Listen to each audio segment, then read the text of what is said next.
didn't recognize me. That was the part that rattled me most, more than the slick presentation deck with my stolen code, more than the fact that he called it proprietary in-house tech.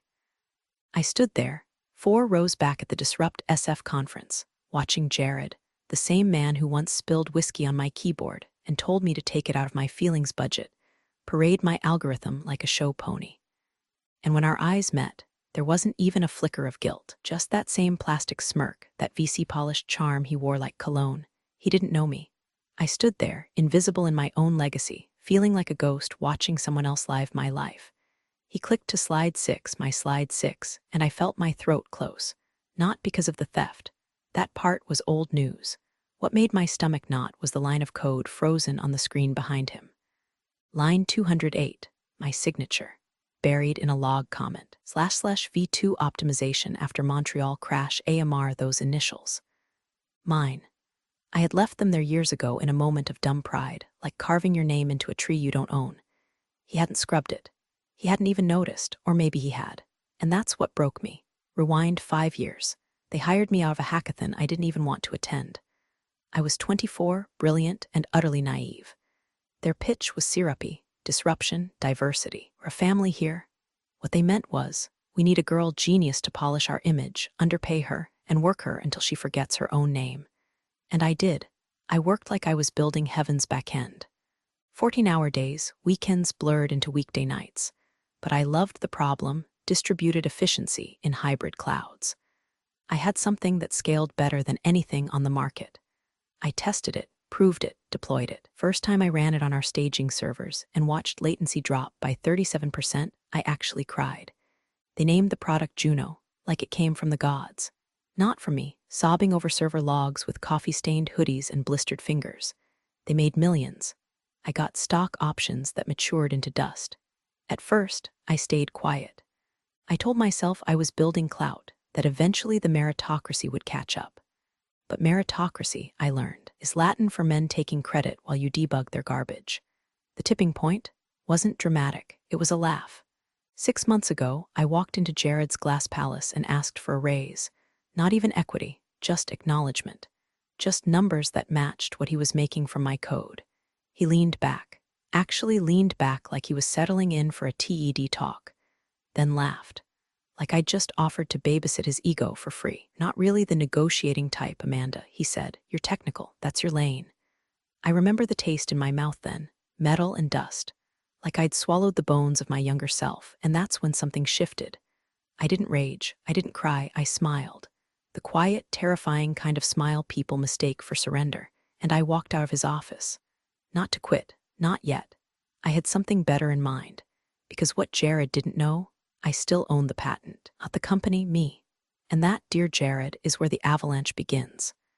The patent was my ace, tucked so deep in my sleeve it might as well have been tattooed on my spine. See, 5 years ago, during the early prototype stage, I'd filed it myself, quietly, under my maiden name, with just enough abstraction in the language to keep it off their radar, and just enough legal ambiguity to keep it mine. I remember the lawyer Harold, semi-retired pit bull from Santa Clara who smelled like paper and bourbon, looking me dead in the eyes and saying, "This clause right here, this is your Kevlar vest." I paid him in monthly installments and lived off ramen for half a year. Worth every sodium-laced bite. The company never questioned it because they never read. They were too busy branding, fundraising, grifting. By the time they slapped my algorithm into Juno, they were treating it like air, necessary, invisible, totally taken for granted. But now it was the product, their core infrastructure, their entire valuation, and I held the trigger. But I didn't pull it, not yet. First, I played nice. I showed up, did my job, pretended the laugh hadn't fractured something irreversible in me. Meanwhile, I started auditing the code base, line by line. I kept a private repo, mirror of production, time-stamped and annotated. Every instance where my algorithm was deployed, modified, extended.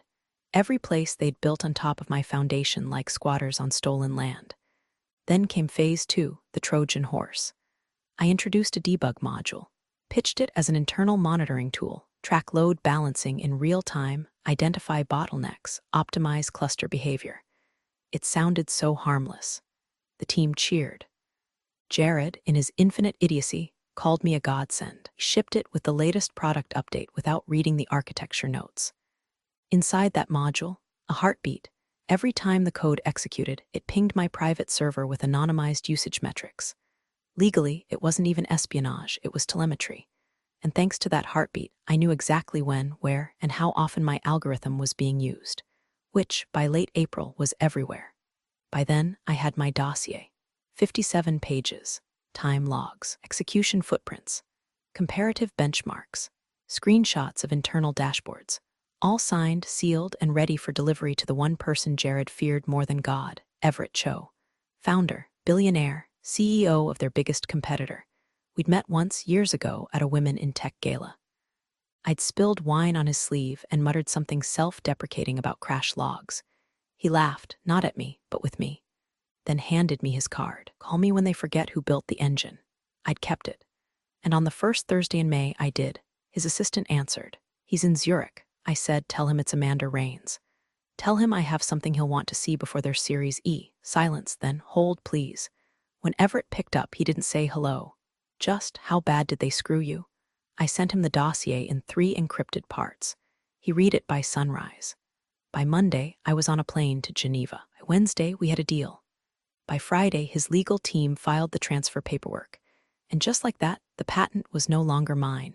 It belonged to Rift Cloud Technologies, Jared's direct competitor. And I sat back, waiting for the sky to fall. It started with a flicker. A low-severity bug report from one of their enterprise clients. Load distribution anomaly during peak cycle, it said. Minor. Routine. Their engineers flagged it for next sprint. I smiled, because that anomaly, that was just the echo, the tremor before the quake. See, when Everett acquired the patent, he didn't just sit on it, he weaponized it. Quietly, surgically. First, his lawyers sent a cease and desist, 30 pages of icy precision, timestamped code lineage, patent timestamps, usage trails, and damages. Jared got it Monday morning. I know because Brett, the only halfway decent engineer left on their back-end team, texted me a screenshot of Jared pacing in front of the whiteboard like a zoo animal. He'd drawn a triangle labeled risk and underlined it 7 times. By noon, the CTO's assistant was calling emergency meetings like confetti. By 2 p.m., their VP of legal had resigned. But I wasn't watching from the sidelines. I was already inside. 2 weeks before I sold the patent, I'd been transferred to a support division, internal politics, something resource allocation. Jared thought he was punishing me. What he'd actually done was give me low-profile access to infrastructure no one monitored. I cloned their internal wiki. I downloaded every single Jira ticket, Confluence doc, Slack archive I could get my hands on. Quietly, precisely, because I knew what was coming next. They'd lie. They'd gaslight. They'd say it was all convergent innovation or incidental overlap. Try to rewrite history while standing on the ashes of my work. But I had receipts. So when Jared marched into our Thursday all-hands and said, there's been a misunderstanding regarding some IP concerns, I almost choked on my La Croix. He called it a misunderstanding, like he hadn't built an entire product suite on tech he didn't own. The engineers were nervous. One even asked, are we refactoring the Juno stack? Jared waved him off. Legal's handling it. Nothing changes for now, except everything was changing. Rift Cloud had gone public. Their new flagship platform, Rift T-Load AI trademark, built on my algorithm, refined, modernized, supercharged with their GPU layer. And best part, every major client Juno had ever lured with my back-end magic. They saw the patent news. They saw the lawsuits. They smelled blood. By the following Monday, 5 contracts had pulled out of Juno. 2 jumped ship to Rift Cloud. 1 went nuclear on Twitter. Jared, meanwhile, was trying to patch a sinking ship with duct tape made of delusion. He ordered the engineers to rewrite core logic, not realizing that even rewriting it would still violate the patent unless they reimagined the architecture from the ground up, which would take, about 18 months they didn't have. He summoned me to his office. Finally, I walked in like a ghost he didn't believe in. His eyes were red. He looked smaller. Amanda, he started, not Mandy, not Kiddo, just Amanda. The name you use when you're trying to remember who you're speaking to. I need your help, he said. I sat down, crossed my legs, let the silence breathe, then said, oh, Jared, I think you're confusing me with someone who owes you something. He blinked, like maybe he'd hallucinated that tone or that spine. This company, he started, ran on stolen work for 5 years. I cut in. You built an empire on a lie, and now you want me to what? Help glue the bones back together? I can get you a seat at the table, equity, senior architect, you name it. I leaned forward almost gently. You already had me, and you pissed it away for bonus and a feature in Fast Company. His jaw clenched. So you're just gonna let it all burn? And I swear I almost laughed. Because let it burn? No, Jared. I lit the match. First layoffs hit Friday. 22 engineers, half the DevOps team, a guy named Leon who brought his golden retriever to work every Thursday and cried quietly into its fur after Jared made him announce the rollback of Project Hydra, the last thing the company was banking on to salvage what was left of their roadmap. I watched from the kitchen, sipping burnt coffee. Nobody looked at me, not out of malice, but out of that quiet, primal instinct you develop around wild animals and ticking bombs. I had become a cautionary tale with legs. I wasn't fired, not yet, because Jared wasn't done trying to wring me out. The day after the layoffs, I got a calendar invite, no subject, no agenda. Just 3 p.m., his office. I showed up 10 minutes early and stood in the hallway just long enough to hear the end of his call. She's bluffing, he said. She wouldn't nuke 5 years of her own work. There's too much ego there. Oh, Jared, you always did mistake ego for principle. When he let me in, the lights were dim, no more smile, no more corporate theater. Just a man who'd finally realized the future had teeth. Amanda, he said, like we were allies, we're prepared to offer you a counter. I let him talk. An obscene salary, C-suite title, buyout clause, performance equity, NDA so thick you could drown a priest in it. And finally, non-compete clause that spanned continents. I flipped the packet open and turned to the last page, where the signature line waited like a noose. You want me to disappear, I said. No, he lied, we want to move forward. You know what's funny, I asked, standing up. You still don't get it. I didn't burn this bridge because I was angry. Then why? I leaned in, close enough to smell the desperation behind his cologne. Because you laughed. I walked out, left the offer packet on the table like a corpse. He didn't follow. That night, Rift Cloud made the final move. They didn't sue for damages. They didn't negotiate a settlement. They published the story. A full-page feature in TechNode, how Rift Cloud acquired a revolutionary patent and the engineer who was erased. Front cover, me, not smiling, arms crossed, standing in front of a whiteboard filled with the same load-balancing equations I once drew for a man who barely understood recursion. They didn't use makeup. They didn't touch up the lines under my eyes. They left the scar from the curling iron I'd gotten in year 2 of the grind. They made me real. Juno's stock tanked 18% by morning. Investors started calling emergency board meetings. Whistleblower from inside legal leaked an email thread showing Jared knew the patent ownership was in question and deployed the algorithm anyway. The SEC opened an inquiry. By noon, Jared was on personal leave.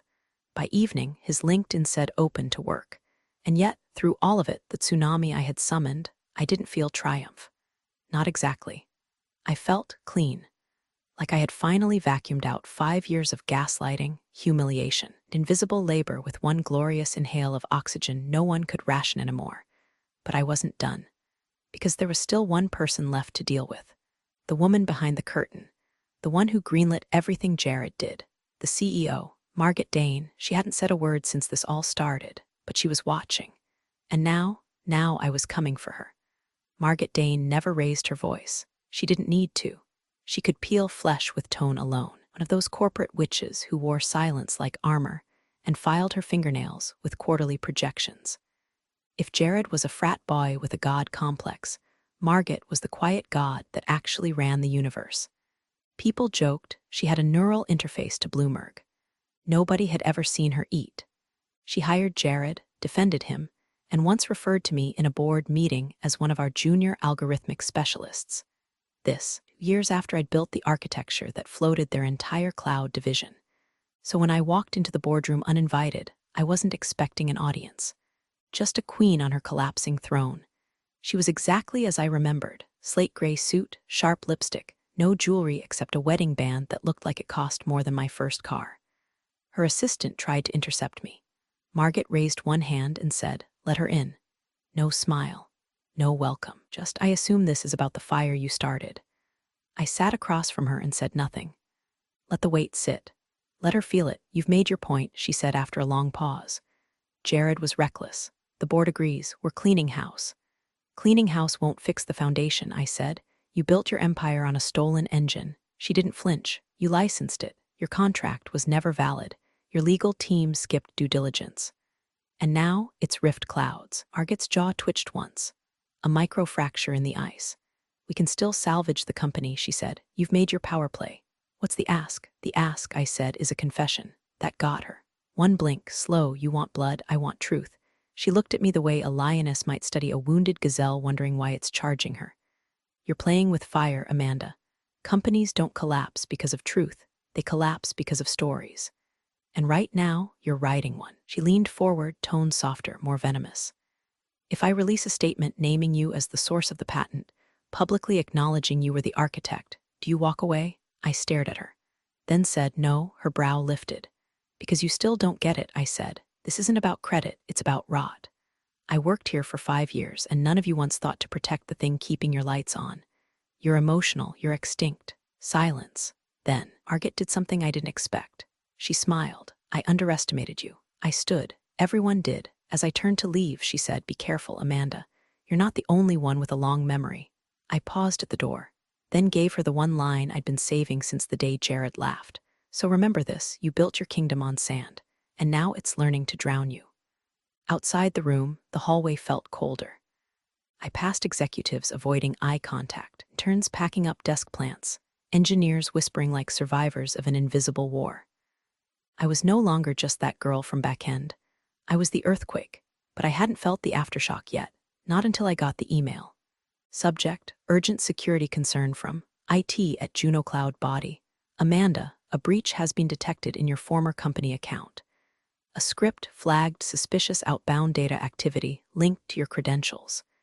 We're investigating, may be contacted by authorities. There it was, Margot's parting gift, a shadow war, and the first strike had just landed. I didn't sleep that night, not because I was scared, not exactly, but because I knew what that email meant. It wasn't a warning, it was a threat, wrapped in corporate HR language, but venomous all the same. Margot wasn't going to sue me. No, she was going to dirty me. Ruin me by implication. Make it look like I'd siphoned code, exported data, violated compliance. Make the narrative. Woman gets bitter, gets sloppy, gets caught. The oldest play in the book, so I called Everett. Didn't even wait for business hours. Just hit dial while pacing my kitchen barefoot, staring at the half-eaten takeout I suddenly couldn't stomach. He picked up on the third ring. Tell me you didn't do what I think they're accusing you of. I didn't blink. No, but they're manufacturing a trail. Pause. Then we go nuclear, he said. By noon, Rift Cloud's legal team had subpoenaed Juno's internal audit logs, claiming breach of whistleblower protections under federal employment law. They also filed an injunction against Juno for attempted retaliation and defamation. But Margot had already moved. By 2 p.m., anonymous Reddit threads started popping up in r/technology and r/c-questions. Whispers about a rogue dev who'd weaponized telemetry, stolen proprietary algorithms, blackmailed the C-suite. They used the phrase unstable genius. There was even a grainy photo of me from 5 years ago, eyes red, hair a mess, pacing the hallway after a 48-hour deployment crash. Captioned, "This is who they trusted," and the worst part, people ate it up. Because it's easier to believe the woman burned it all down out of spite than to admit the men in charge never built it right to begin with. The next day, I got a call from someone I hadn't spoken to in years. Danica. We shared a dorm wall at MIT. She went into cybersecurity while I buried myself in algorithms. Last I heard, she was with a private forensics firm that took on messy corporate espionage cases. Her first words were, "Tell me what you really did, Amanda. And tell me now, because your name just landed in the upper-level logs of 3 federal watch lists." I told her everything, line by line, packet by packet, from the debug module to the heartbeat server. From Jared's laugh to Margot's offer to bury me, she listened, didn't speak for a full 2 minutes, then said, "You're not paranoid. They're building a case. Not because it's true, but because it's believable." Then her voice lowered. "But I can help." She walked me through how to pull the receipts on their receipts. See, Juno had exported data from my machine, but not to me. Staged a push to a sandbox environment, then backdated the logs to make it look like I had done it. And thanks to one timestamp glitch, One forgotten time zone mismatch in the file's metadata, I could prove it. Danica helped me trace it, package it, digitally notarize every byte. By Friday, we'd compiled a 300-page counter dossier. Everett's lawyers sent it straight to the board of directors. No press this time, no theatrics, just facts. Legal, cold, and surgically sharp. And by Monday, Margaret Dane was gone, resigned for personal reasons, which we all know is Silicon Valley for the guillotine dropped while the champagne was chilling. But this wasn't over, because while Margaret vanished from LinkedIn and the Reddit rumors began to rot under the weight of facts, a new name popped up in my inbox: Investor Relations. Confidential acquisition offer, and the buyer, not Rift Cloud, not Juno, someone else entirely. Ghost I hadn't heard from in years. And they didn't want my code, they wanted me. The name in the email made my stomach twist like bad sushi. Dorian Chen. Back in the early days, before Juno, before the sleepless nights and stolen credit, Dorian was the one person who almost beat me at the Ascend hackathon. Not with better code, but with better strategy. While I was optimizing algorithms like a monk on Adderall, was pitching his half-baked prototype to angel investors in the lobby. By the end of the weekend, I had a perfect engine and no job offers. He had 4 venture dinners and a convertible Tesla. We hadn't spoken since, until now. His message was short: Amanda, I followed the Rift Cloud play. Brutal, elegant, classic you, let's talk. There's a table with your name on it and no Jared's in sight. I stared at the screen for 5 full minutes, felt like deja vu with sharper teeth. Dorian was now CTO at Novaquint, an AI firm that recently swallowed up 3 edge computing startups and made headlines with its post-cloud infrastructure theory. In short, they were hungry. And with Juno bleeding out and Rift Cloud gorged, Dorian saw the next move before anyone else even knew they were on the board. I didn't reply right away. I didn't trust him, but I was curious. And curiosity, better or worse, has always been my drug. We met 2 days later in a private room above a Japanese whiskey bar in Palo Alto. He wore a muted hoodie over a $400 haircut and greeted me like we'd just stepped out of undergrad. Amanda Rains, he said, offering a glass, still setting fires with a keyboard, I see. I ignored the charm, offensive, and asked, what do you want? He didn't blink. You. Then leaned back and explained his pitch. Juno's dead weight. Rift Cloud's going to bloat. They're not built to scale what you built, just to buy time. But you, Amanda, you're not a feature, you're infrastructure, you're the next architecture. He laid out an offer that was both obscene and surgically tempting. CTO of a new Skunkworks division, autonomy over team, roadmap, and implementation, equity larger than the market cap of most Series B techs, and most importantly, ownership. My name on everything, no backroom deals, no Jareds, no Margits. It was everything I wanted, everything I deserved, but something felt off. Too smooth, too rehearsed. So I asked the only question that mattered, why now? And his answer chilled me, because you've proven you're dangerous. And dangerous people are only assets or threats. I'd rather you be the former. That night, I didn't sleep again. Because it hit me, they all wanted the same thing. My brain, my code, my power. But none of them really saw me. Not the woman who broke quietly in conference rooms. Not the girl who filed patents in secret while eating noodles off paper towels. Not the human being behind the architecture they all wanted to exploit or contain. They didn't want a partner. They wanted a weapon. And I was done being pointed. It was time to build my own kingdom. And this time, no one would laugh. I turned down Dorian's offer the next morning. No theatrics, no scorched earth. Just a single sentence: I'm not building someone else's empire again. His reply was instant. Shame. I like the idea of being on the same side for once. But be careful out there, Amanda. The world doesn't like free radicals. He wasn't wrong. 3 days later, my inbox was flooded with veiled consulting proposals from firms I'd never applied to. They all sounded the same, vague titles, 7-figure projections, strings so long you could play cat's cradle with them. Every one of them a leash. I deleted them all. Instead, I opened a blank document. Just me, a black screen, and the flicker of a blinking cursor. Line 1, / New World boot sequence initiated AR, then I started building. No investors, no middlemen, no smug CTOs mistaking my silence for submission. I called it Mirror, because every algorithm would reflect the values I was denied. Attribution, transparency, equity in design. I coded like I was exercising every ghost that ever whispered you're lucky to be here. Wrote every module with the kind of fury that isn't loud but atomic. And then I released the beta.